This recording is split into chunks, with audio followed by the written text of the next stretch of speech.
약함이 강점이다라는 이제 시리즈로 그 담임 목사님께서 12월 말까지 강 목사가 철야를 하게 그래서 아멘 했는데 뭘 할까 고민을 참 많이 했어요. 목사님께서는 좀 금요 심야에 어울리는 걸 하라고 하셨는데 어렵더라고요. 참 어려워요. 근데 약함이 강점이라는 이런 이 통찰력이 생기면서 신앙의 인물들이 과연 다 강한 자들인가 생각해 봤더니 아니더라고요. 대부분 다 약하고 찌질하고 못난 사람들인데 하나님이 그 사람들을 하나님의 사람으로 쓰신 것이 생각나면서 여러분 저랑 이렇게 쭉 같이 와본 분들 알겠지만 아브라함은 믿음의 조상인데 그는 불신 가정의 사람이었잖아요. 약한 사람이었어요. 우리는 그 모태신앙이나 믿음의 몇 대를 좋아하는데 어쨌든 아브라함의 아버지는 우상 숭배자였고 우상을 만들어 파는 사람이었어요. 굉장히 약점을 가지고 있죠. 호세아는 밑빠진 독에 물 붓던 사람이고 야곱은 아시지만 경쟁심이 많고 자존감이 굉장히 낮은 사람이었는데 하나님의 왕자가 되었죠. 모세는 지난주에 살펴봤지만 이 혈기가 충만한 사람이었습니다. 오늘은 이제 6번째 시간으로 여러분이 잘 아시는 다윗의 얘기를 좀 나누고자 하는데 여러분 이제 앞으로 이제 5번이 남았는데 5번 동안은 구약 성경에서 여러분 평소에 잘 이렇게 접하지 못하는 선지자들 이야기를 통해서 약함이 강점인 것. 특별히 이 설교를 하다가 제가 몇 분에게 이제 간증을 드렸는데 목사님 생각해 보니까 맞아요. 나는 내 약함 때문에 주의 일도 안 하려고 그러고 매일 움츠려 있었는데 생각해 보니 나의 약함이 강점이더라고요. 강함이더라고요. 그런 이 간증을 하시는 거 보고 저도 굉장히 힘을 얻게 되었습니다. 여러분 우리의 약함은 하나님이 들어 쓰시는 강점인 줄 믿습니다. 하나님은 강하다고 생각하는 사람을 쓰지 않으시고 나는 못합니다. 나는 부족합니다. 나는 약합니다 하는 사람을 주님은 기어이 들어 쓰시는데 왜 그럴까요? 하나님 강함이 그 사람의 약함을 통해 드러나기 때문이죠. 오늘 간증하신 두 분의 간증도 얼마나 은혜로워요. 이분들이 그냥 처음부터 믿음이 좋고 건강하신 분 같으면 이렇게 은혜를 못 끼치죠. 처음에는 당황스럽고 정말 인생의 큰 불행이지만 그 약함이 하나님께 쓰임받는 강점이 된 줄 믿습니다. 점쟁이한테 가던 분, 예수 믿는 사람 싫어했던 분이 어떻게 이 자리에서 간증을 합니까? 이건 하나님만 하실 수 있는 일입니다. 우리 하나님께 영광을 돌립니다. 자, 근데 다윗의 약점이 뭘까요? 다윗은 용맹한 자였어요.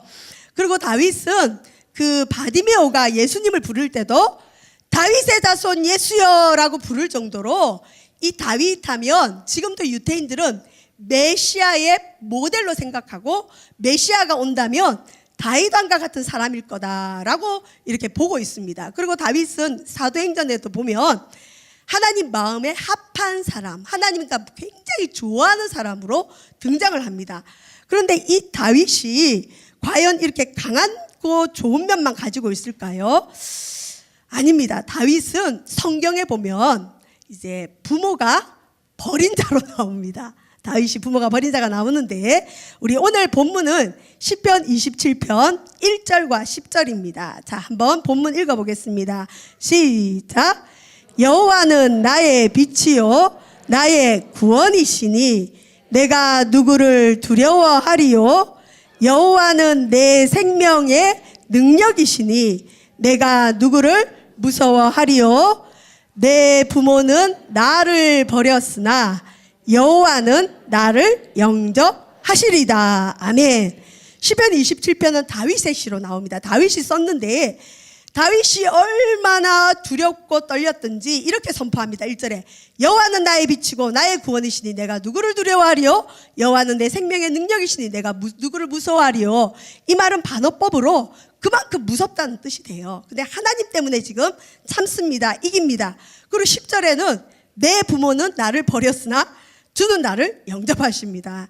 여러분 우리 자랄 때 제가 자랄 때만 해도 뭐 말을 잘 안 듣거나 아침에 학교 갈 때 밥 안 먹는다고 그러고 하면 부모님들이 한 번씩 뭐라고 협박을 하냐면 너 네 부모님 찾아가 그래. 네 엄마 찾아가 네 아빠 찾아가 그래요. 그러면 내가 어디서 왔는데 그러면 다리 밑에서 주워왔대요.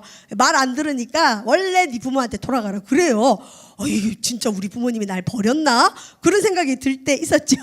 여러분 자라면서 우리 그런 부모님들 얘기를 한 번씩 듣고 자랐는데 오늘 다윗이 부모가 버린 자래요.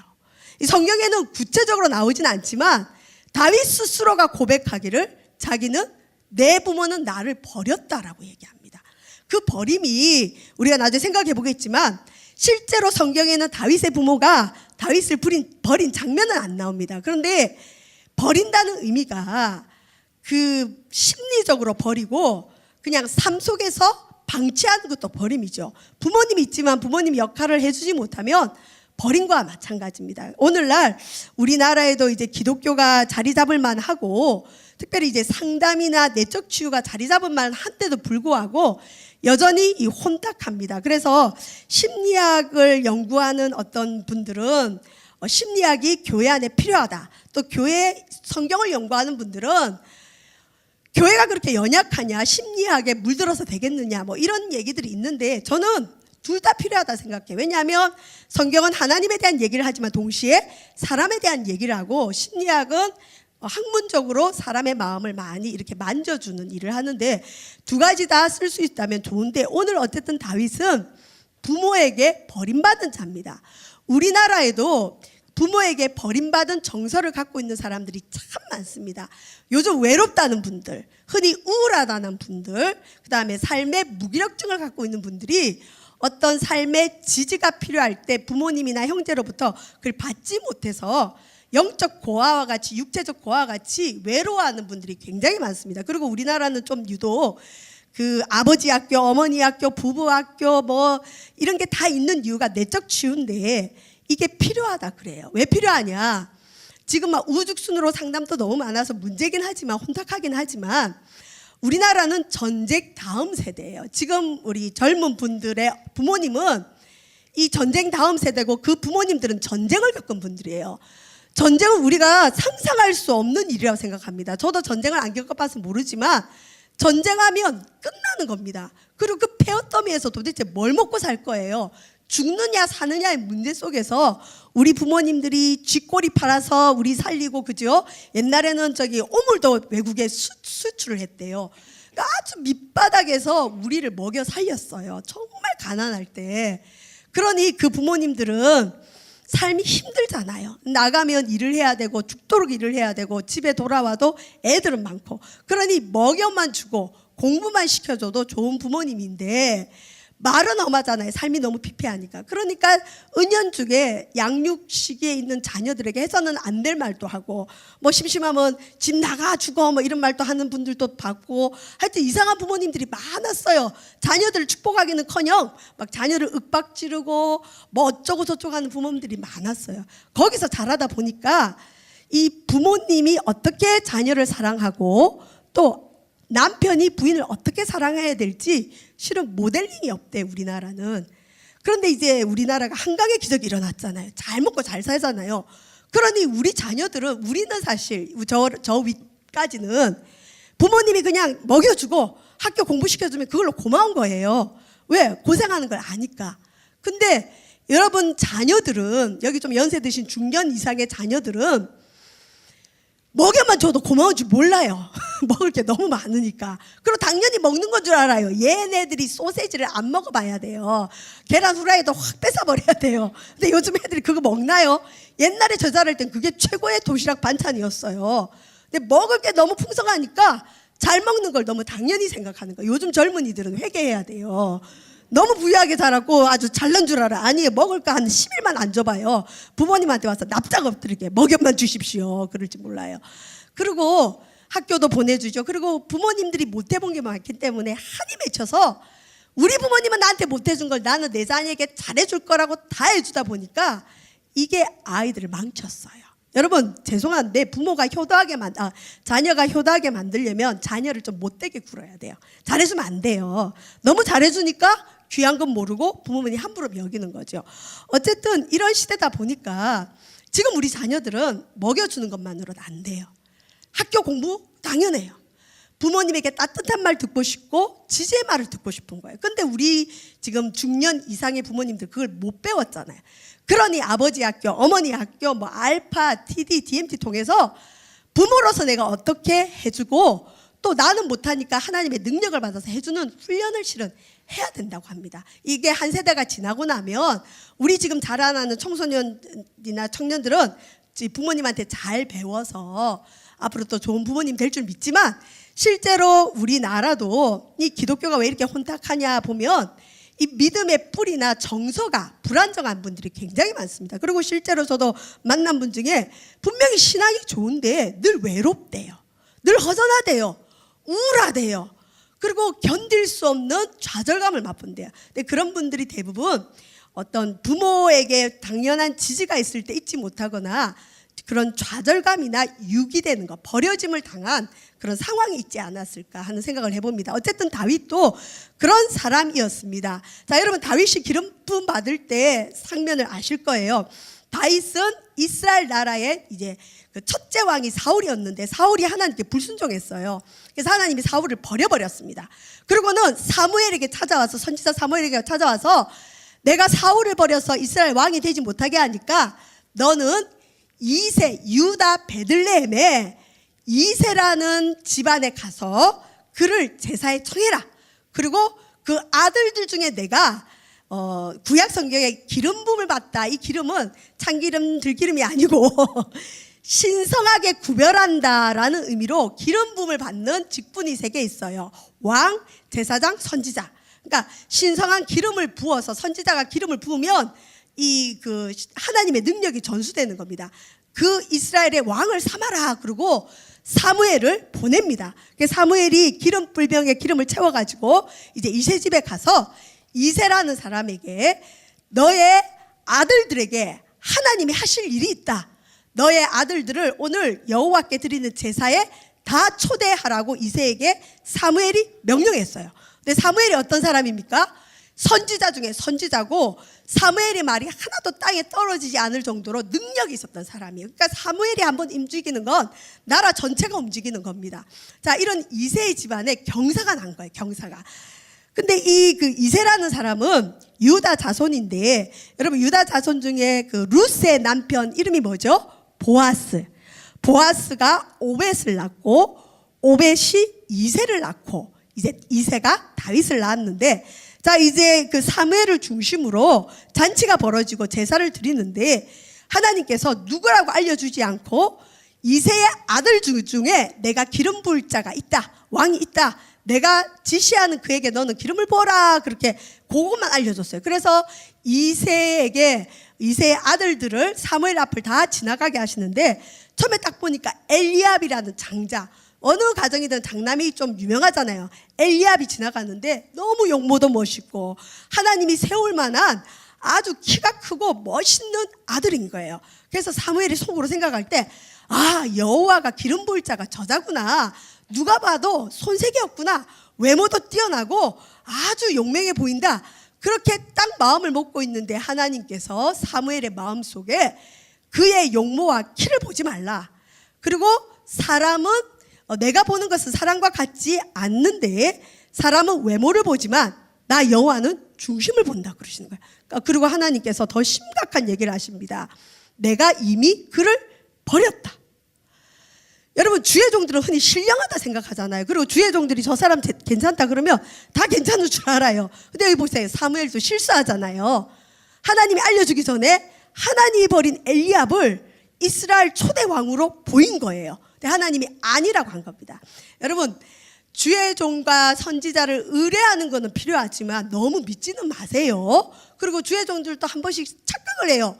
자기 말이 다 하나님 말인 줄 착각해요. 절대 아닙니다. 여기 보면 오늘 사무엘이 큰 실수를 하잖아요. 잘못하면 하나님이 버린 엘리압을 왕으로 세울 뻔했어요. 그 다음에 이제 아비나답도 지나가고 삼마도 지나가고 이세의 7 아들이 다 지나가는데 하나님이 이 가운데 내가 택한 자가 없다 그러시는 거예요. 그래서 사무엘이 당황했어요. 그리고 이세에게 묻습니다. 당신의 아들이 이 7이 답니까? 물었어요. 그랬더니 이세가 그제서 머리를 아마 끄적끄적하면서 실은 막내가 하나 있는데 걔는 지금 들에서 양을 치고 있어요. 그러는 거예요. 여러분, 이게 바로 다윗에게는 부모가 자기를 버린 어떤 사건입니다. 집안에 어마어마한 대주의종이, 나라에서 최고 영역 있는 주의종이 그것도 다음 이스라엘 왕 대통령 세우려고 왔는데 그 중요한 자리에 막내 아들을 까맣게 잊어버렸다는 거예요.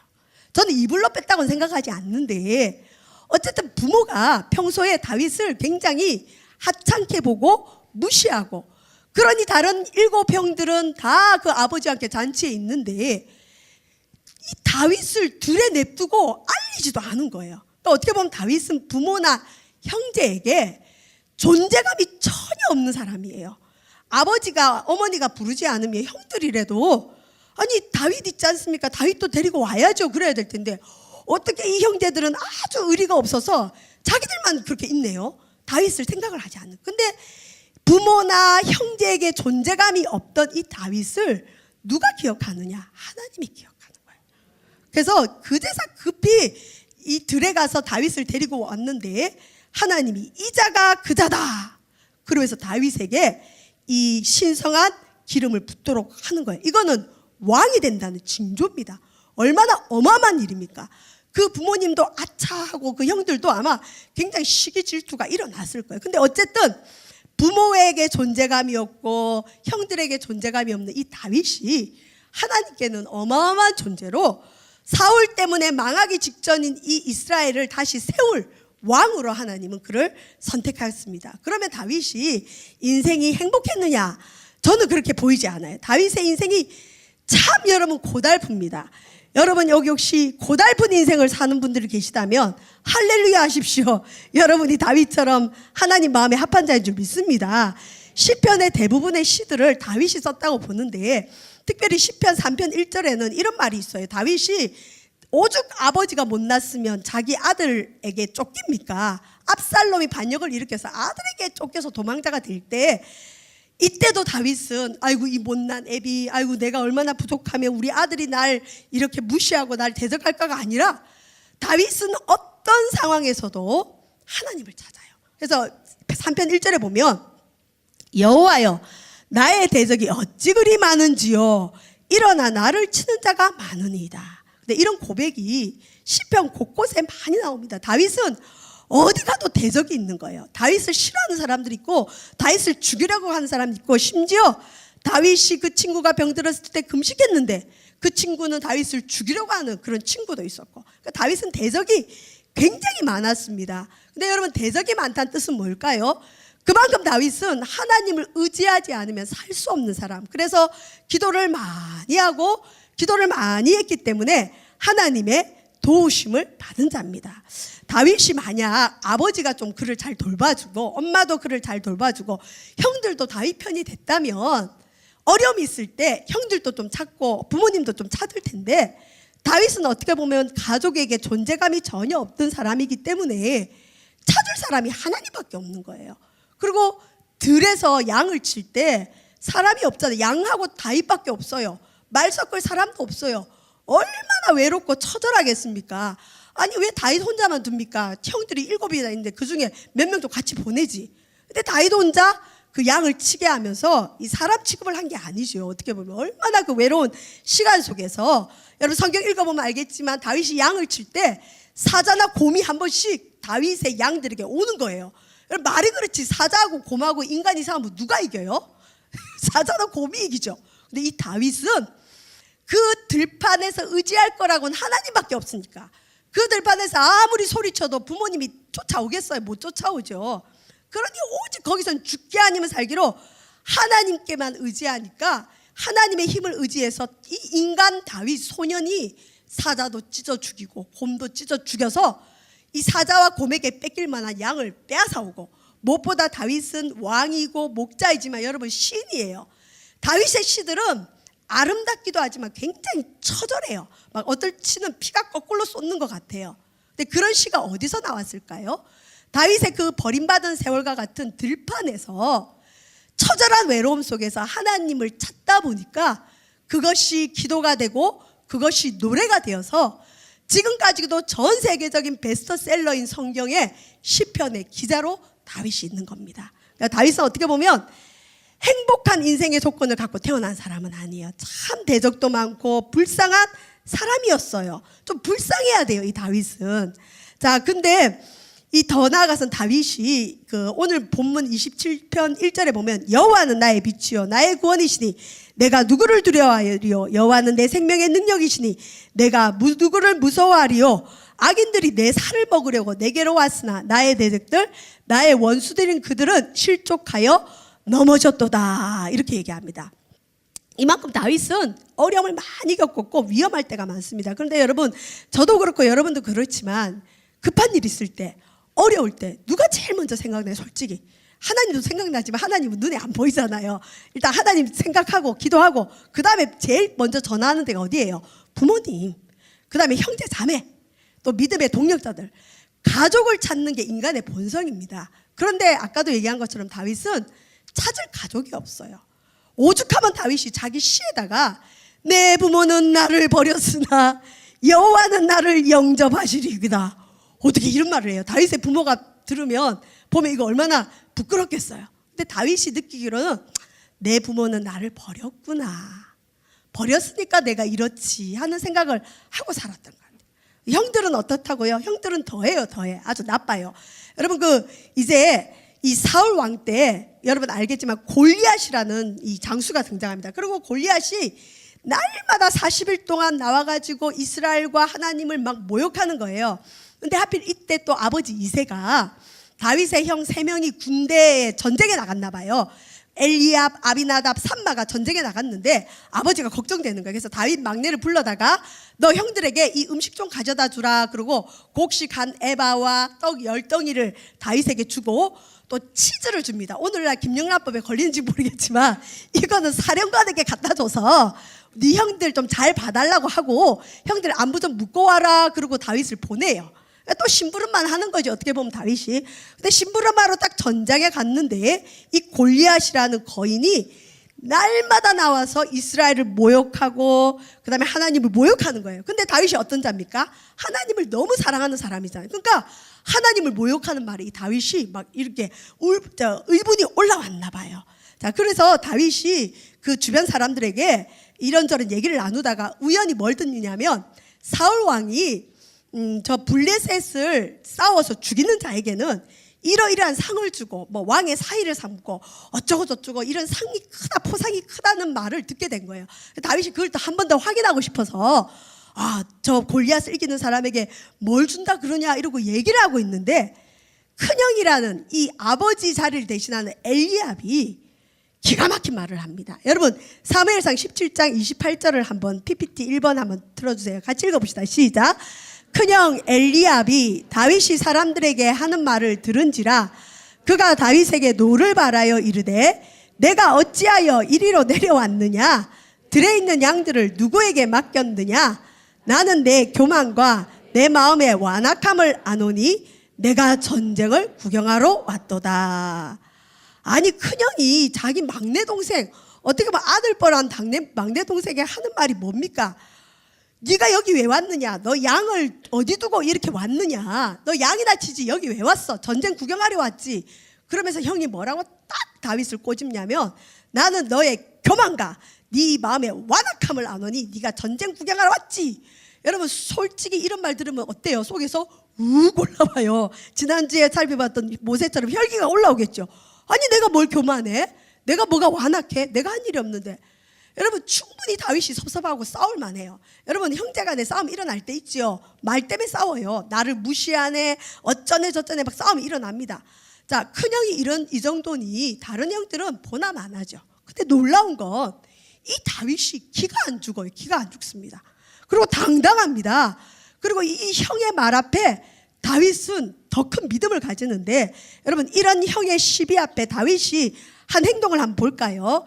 한번 PPT 2번 틀어주세요. 사무엘상 17장 29절 30절 형에게 다윗이 하는 대꾸입니다. 읽어봅시다. 시작. 큰형 다윗이 이르되 내가 무엇을 하였나이까 어찌 이유가 없으리까 하고 돌아서서 다른 사람을 향하여 전과 같이 말하매 백성이 전과 같이 대답하니라. 다윗의 형에 대한 대처는 무시해. 여러분 실제로 이 다윗과 엘리압의 이 장면을 영적 전쟁에서 이렇게 보통 해석을 합니다. 우리는 영적 전쟁하면 좀 겁을 내는데 우리나라는 지금 영적 전쟁할 사람들이 필요해요. 우리나라에 지금 움직이는 건 하나님 아니면 사단이에요. 사단의 권세를 물리쳐야 됩니다. 공산당도 사단이고 최순실 그 영도 사단이에요. 근데 어쨌든 영적 전쟁에서 우리가 궁극적으로 싸워야 될 대상은 사람이 아니에요. 사람을 뒤에서 조종하는 악한 영입니다. 그런데 이 악한 영이 얼마나 머리가 교묘한지 우리 믿음의 사람들을 혼란에 빠뜨려요. 어떻게 빠뜨리느냐? 믿음의 사람들이 자기를 대적하면 자기가 떠나야 될 걸 아니까 믿음의 사람들끼리 싸움을 붙여요. 그러니까 여기 보세요. 지금 이스라엘 백성이 목숨 걸고 싸워야 될 대상은 골리앗이에요. 골리앗. 하나님을 대적하잖아요. 근데 그냥 골리앗하고 세울 생각도 안 하고 용맹한 다윗을 비난하잖아요. 우리가 사단과 싸움을 하려면 반드시 우리 주변에 육에 속한 사람, 시기질투에 똘똘 뭉친 사람, 영적 분별 없는 사람이 우리를 걸게 돼 있어요. 근데 걸 때 그냥 거는 게 아니라 우리가 제일 듣기 싫은 말, 약점들을 확 찔러요. 나는 네 교만과 완악함을 아노니. 내가 좀 열심히 전도해 보려고 그러면 부인이 당신이 언제부터 전도했다고 전도를 한다고 그래. 이렇게 확 질러요. 그러면 에이 기분 나빠고 전도 안 하죠. 그러면 여러분 나는 전도 안 해서 편하지만 전도하면 불신앙의 영에 악한 영에 잡혀있는 사람이 구원받는데 악한 영이 떠났는데 누가 좋아하겠어요? 마귀가 좋아하죠. 근데 우리는 은연중에 마귀가 좋아하는 일을 굉장히 많이 합니다. 분별을 잃어버렸어요. 특히 오늘날 우리 한국 교회나 우리 믿음의 성도들이 믿음의 성도끼리 싸워요. 뭐 때문에요? 시기질투 때문에. 시기질투 버려야 신령한 자가 되고 장성한 자가 되는 걸 믿으시길 바랍니다. 시기질투가 없어야 영적 전쟁을 할 수 있어요. 마귀한테 틈을 안 줍니다. 근데 어쨌든 즉 골리앗과 싸우러 나가는 다윗의 발목을 거는 거예요. 누굴 통해서? 형을 통해서. 여러분 한번 생각해 보세요. 다윗이 이것 봐라. 내가 지금 골리앗하고 싸우려고 했는데 형이 나를 거네. 내가 이 형부터 처치하고 그 다음에 골리앗하고 싸우겠다 마음 먹고 분별이 없었으면 그랬을 거예요. 그래서 다윗이 형하고 싸웠다 생각해 보세요. 다윗이 형하고 싸워서 이겼어요. 근데 나중에 다윗이 왕이 되고 난 뒤에 얼마나 다윗의 그 꼬리표가 따라다니겠어요. 저 부도덕한 다윗, 형을 이겨먹은 다윗, 그것도 막내 동생이 큰형을 이겨먹었으니 이거는 천륜을 어겼다 뭐 이렇게 얘기하지 않겠어요? 그리고 다윗이 형과 싸워서 이겼다고 쳐보세요. 다윗이 형과 싸우니라고 힘 다 빼가지고 골리앗하고는 싸움도 못합니다. 그리고 만약에 다윗이 형하고 싸워서 졌어요. 지고 나면 여러분 다음 싸움 할 마음이 나요? 안 나요? 안 나요. 사기가 떨어져서 골리앗하고 싸움도 못합니다. 그러니까 골리앗과 사단은 이걸 너무 잘 아는 거예요. 믿음의 사람이 힘 빼기 운동을 합니다. 그래서 힘을 뺄 때 누구를 통해 힘을 빼느냐? 불신자 통해 힘 안 빼요. 믿음의 사람, 같은 믿음의 동력자들, 근데 조금 육에 속한 사람들, 영분별이 없고 하나님을 믿되 자기 중심으로 믿고 시기질투, 하나님 나라보다 내 이익에 앞선 사람들, 내 명예가 앞선 사람을 통해서 우리를 찔러요. 있습니다. 있을 수 있어요. 근데 우리는 먼저, 특별히 이 자리에 오신 모든 분들은 우리가 그런 하나님의 방해꾼이 되지 않길 주의 이름으로 축원드립니다. 우리가 싸워야 될 대상을 분명히 아는 게 필요합니다. 그 다음에 우리가 또 그런 대상을 만나면 어떻게 해야 되느냐? 따라합니다. 무시합시다. 시작. 무시해. 근데 여러분 다윗이 이걸 무시했기 때문에 골리앗과 싸울 수 있었어요. 그리고 이 이후로 엘리압은 하나님의 역사에서 완전히 없어집니다. 여러분 하나님의 역사에서 없어지지 않는 인물 되길 바랍니다. 하나님이 일하시는데 못 쓰는 사람이 되면 안 돼요. 근데 엘리압은 시기질투로 동생을 시비 걸었다가 하나님의 역사에서 완전히 사라져버립니다. 어쨌든 다윗은 이 형의 무시나 형의 이런 싸움 앞에 잘 이겨서 이 골리앗을 이깁니다. 자, 그런데 여러분 한번 생각해 보십시오. 자랄 때 부모님의 지지도 못 받았어요. 형제 지지도 못 받았어요. 보통 심리학적으로나 상담학적으로 부모님의 지지를 못 받고 가족의 지지를 못 받은 사람은 기가 죽어 있어요. 말도 잘 못해요. 뭔가 어눌하고 누가 무슨 말만 하면 울고 잘 삐지고 아주 힘들어 피곤해요. 근데 여기 나오는 다윗은 어때요? 너무 당당해요. 기도 안 죽습니다. 그리고 오히려 모든 이스라엘 백성들이 무서워하고 그 왕도 무서워하는 골리앗을 쳐서 이겨요. 이게 어떻게 가능합니까? 환경적으로는 불가능합니다. 여러분 자녀가 부모의 사랑을 많이 받아도 훌륭한 자녀가 되기 힘든데 다윗처럼 부모가 버린 사람이 어떻게 이렇게 당당하고 어떻게 이렇게 큰 일을 해낼 수 있을까요? 기도 안 죽어요. 아무리 눌러도 기도 안 죽습니다. 그러니 왕이 됐죠. 이유는 딱 하나입니다. 다윗은 누구를 목자로 삼았죠, 여러분? 하나님을. 다윗의 직업이 목동이었잖아요. 목자. 아무도 없는 들판에서 자기가 양을 쳤어요. 근데 다윗은 양을 치면서 무슨 생각을 했을까요?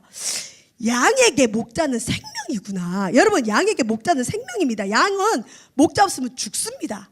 양을 보살피고 심지어 사자나 곰이 양을 빼앗으면 다윗이 목숨 걸고 싸워 이기면서 다윗은 아마 그런 생각을 했을 거예요.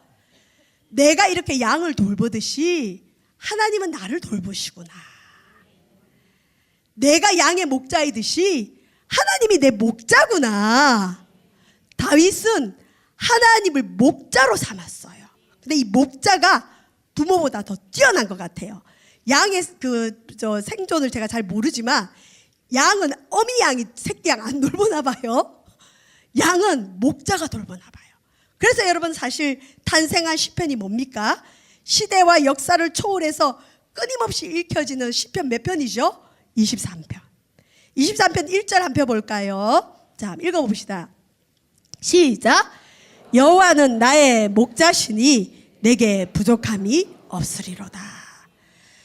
다윗은 부모의 존재감은 없을 수 있어요. 근데 부모보다 더 큰 하나님이 자기의 목자가 되고, 양에게 목자가 얼마나 중요한지를 다윗은 목동 생활을 통해서 알았기 때문에 부모는 나를 버렸지만 목자처럼 나를 돌보시는 하나님은 나를 영접하십니다. 여러분, 양에게 목자는 생명줄이고 바로 생명입니다. 이처럼 다윗의 생명은 바로 하나님이고, 하나님이 다윗의 생명이고, 그래서 다윗은 부모도 돌보지 않고 형제도 돌보지 않았지만 하나님이 눈에 보이지 않게 자신을 돌보는 것을 믿고, 실제로 하나님은 아무도 없는 허허벌판에서 다윗을 돌보아 주시고 지켜주시고 목자로 훈련을 하셔서 훗날에는 이스라엘 나라 전체의 목자가 되게 하셨습니다. 여러분, 이게 바로 다윗의 능력이 여기 있습니다. 다윗은 아주 용맹스럽습니다. 우리는 흔히 부모가 돌보지 않은 것에 대한 상처가 많아요. 이 땅에 아무리 완벽한 부모도 자녀에게 상처를 줍니다. 왜? 죄는 상처를 낳고 상처는 죄를 낳습니다. 그리고 여러분, 상처도 죄입니다. 많은 성도들이 어느 정도 이제 알파에서 막 좋아요. 저거 뜨겁고 어쩌고 해볼 거 다 했는데 어느 순간 되면 딱 신앙이 멈춥니다. 언제 멈추느냐? 자기의 쓴뿌리가 해결되지 않을 때 신앙이 더 이상 안 자랍니다. 그래서 실은 내적 치유나 이 마음의 상처는 꼭 치료받으셔야 돼요. 상처도 죄입니다. 근데 상처를 끌어안고 사는 사람들이 있어요. 그리고 막 자기는 맨날 아프대. 어쩌라고요? 아프니 끄집어내서 치료받아야죠. 사람에게가 아니라 하나님께.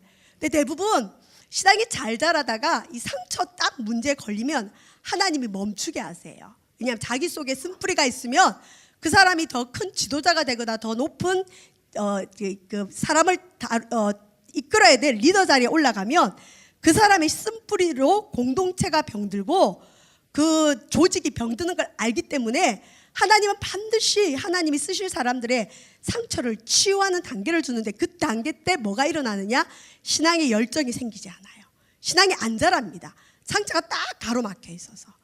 근데 그걸 모르고 그때 보통 이단으로 빠지기도 하고, 답답해요, 말씀도 눈에 안 들어와요, 예배도 재미가 없어요, 모든 게 시시해요. 그때 자기 내면을 봐야 됩니다. 내 내면에 하나님과의 관계가 어떤지, 내게 쓴뿌리는 뭐가 있는지, 내가 공동체 안에서 활동할 때 내가 누구를 찌르고 있는지, 또 나는 어떨 때 아픈지 나를 보고, 여러분, 상처는 반드시 하나님을 위해서 치료받으셔야 됩니다. 다윗은 이게 됐던 사람이에요. 부모에게 얼마나 상처받았어요. 형들에게 얼마나 무시당했어요. 그런데 이 다윗은 하나님으로부터 치유를 받았습니다. 여러분, 칼바르트라는 신학자가 이런 얘기를 했어요. 우리는 흔히 부모님을, 아버지를 살아있는 신의 표상으로 봅니다. 그래서 하나님 하면 아버지 이미지를 많이 떠올려요. 아버지가 엄격했던 분들은 보통 하나님을 만나기 전에 하나님은 엄격한 분, 그리고 자라면서 부모님이 엄격해서 왜 부모님한테 나 이거 해주세요 한 번도 요구 못한 분들 있죠. 그런 분들이 이상하게 예수님 믿으면 하나님 앞에 뭘 요구를 못해요. 어떨 때는 요구 좀 해야 되잖아요. 하나님 이거 좀 해주세요. 근데 요구하고는 꼭 이래요. 아유 너무 죄송해요, 미안해요 이래요. 하나님한테 뭐가 그렇게 죄송해요? 왜 그럴까요? 아빠의 이미지가 인색했거든요. 우리 아빠처럼 우리 하나님도 나에게 인색하게 굴 것 같고, 여러분 아버지 부모님은 자식이 좀 뻔뻔하게 굴어도 이뻐요. 저희 언니가 얼마나 욕심이 많은지, 저희 어릴 때 또 용돈을 주면 똑같이 용돈을 받으면 자기 것 갖고 얼른 가가지고 다 사 먹어요. 얼른 사 먹고 돌아가지고 내 걸 뺏어가요. 그러면 저는 그거 안 뺏기려고 애를 쓰는데 기어이 뺏겨요. 그리고 자기가 엿이 먹고 싶으면 아빠 엿장사 해라 그러고 저는 학교 다니면서 한 번도 참고서 값을 떼먹은 적이 없어요. 용돈 모아서 오히려 부모님한테 뺏겼지. 엄마가 나중에 돌려줄게 그러면 안 돌려줘. 나중에 엄마 그 돈 돌려줘 그랬더니 밥값 내놔라 그러더라고요. 근데 저희 언니는 참고서 값을 아침마다 뺏어가요. 근데 우리 부모님 그거 몰랐을까요? 알았어요. 근데 주더라고요. 그게 뭐가 미안할까요? 그러니까 어떻게 보면 저희 언니가 좀 건강해요. 근데 그게 지금도 문제예요. 지금도 우리 거 보면 내놔라 그래요. 아주 골치가 아파요. 근데 하나님은 저 같은 사람보다 우리 언니 같은 사람을 좋아해요. 여러분 하나님은 좋은 분이십니다. 우리 부모님은 자꾸 달라 그러면 짜증 낼 수 있지만 우리 하나님은 그런 분 아니세요. 그래서 칼바르트라는 이 신학자가 뭐라 했냐면, 설사 자기 부모님으로 인해서 하나님에 대한 이미지가 좋지 않다 할지라도 그 사람이 진짜 하나님을 만나고 나면, 살아있고 자기를 사랑하는 성경의 하나님 만나고 나면 부모의 이미지까지 치유를 받는데요. 여러분 이 땅에 부모로부터 상처 안 받은 사람은 아무도 없습니다. 부모도 죄인이기 때문에. 그리고 지금 여기 계신 부모님들도 우리 자녀들에게 상처 주고 있어요. 아무리 잘해도 오히려 잘해주는 게 더 상처가 됩니다. 왜? 죄인이기 때문에. 근데 우리는 언제까지 상처만 울고 먹고 살 건 아니잖아요. 하나님이 어떤 분인지, 성경의 하나님은 완벽합니다. 우리에게 상처 주지 않습니다.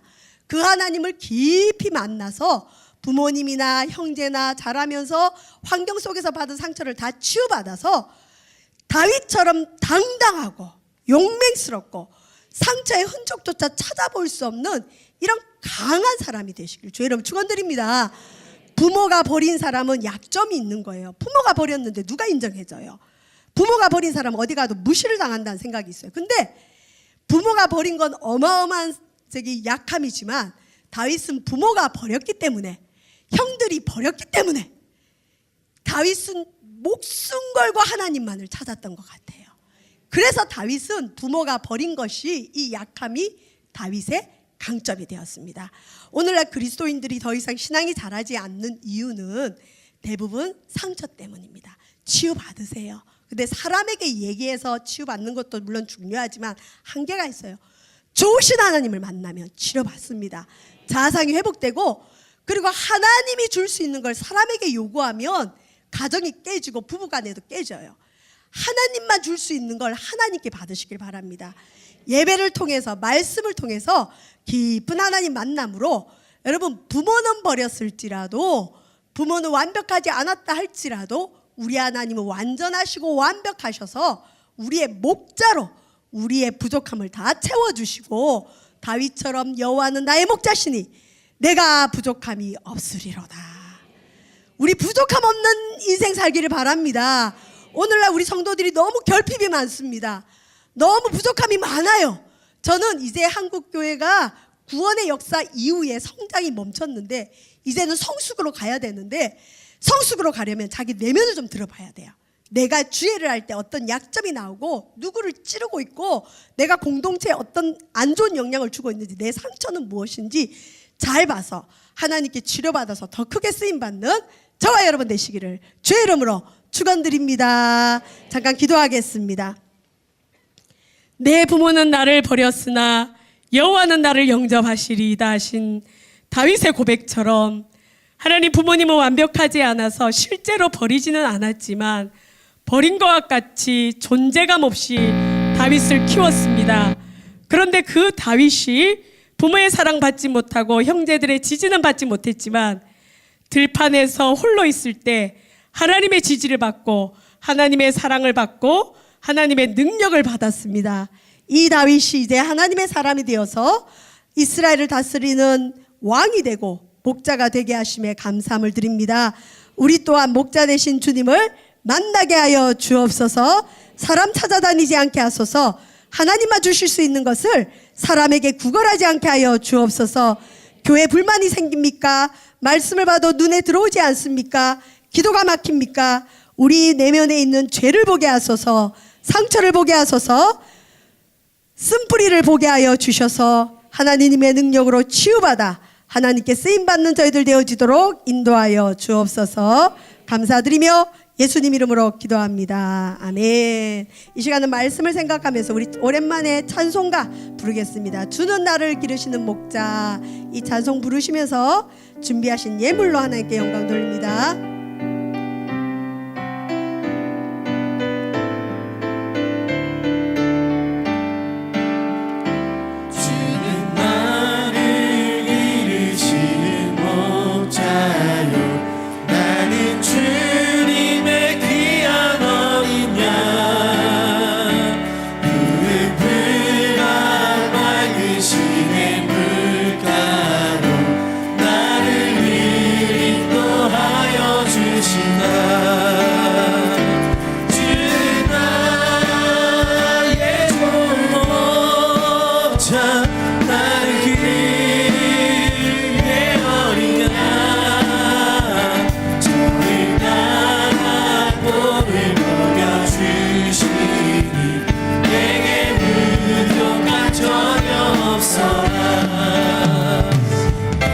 새들 노래하는 아침과 불빛 비는 고운 강물에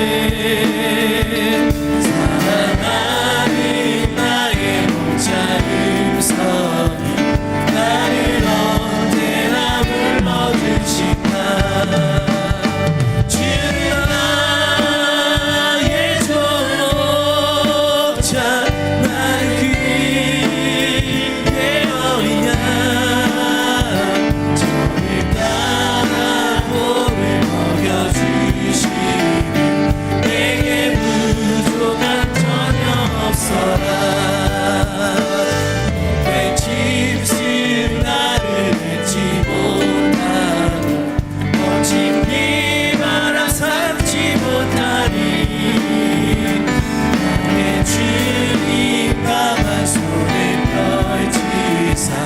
나를 주야로 지켜주신다. 주는 나의 좋은 목자 난 그의 어린 양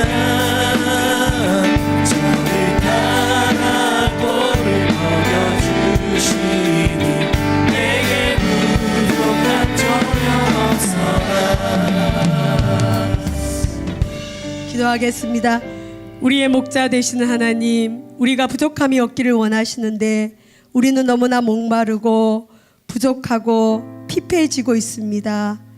해결할 길이 없어 여기저기 헤매는 사람이 많습니다. 오라 너희 목마른 자들아 물로 나오라. 돈 없는 자로 오라 알고 하신 주님, 우리 주께 나아가 우리의 피폐한 심령이 체험을 얻도록 도와주시고 우리의 결핍된 마음이 회복되어지게 인도하여 주옵소서. 부모님보다 더 뛰어난 하나님이 우리를 만나주시고 양에게 목자가 되시는 우리 하나님의 모습이 우리에게 있어지게 인도하여 주옵소서. 목자 되신 주님, 방황하지 않게 하여 주옵소서. 헤매지 않게 하여 주옵소서. 부족함으로 불평하지 않게 하여 주옵소서. 우리 내면에 영혼의 집을 보게 하여 주옵소서. 우리 영혼의 성전을 보게 하여 주옵소서. 우리의 무너진 성벽을 세워 주시옵소서. 이 시간 드린 예물 위에 만배복을 주시고 이 예물 쓰이는 곳마다 하나님의 사람들이 살아나게 하여 주시옵소서. 감사드리며 예수님 이름으로 기도합니다. 아멘.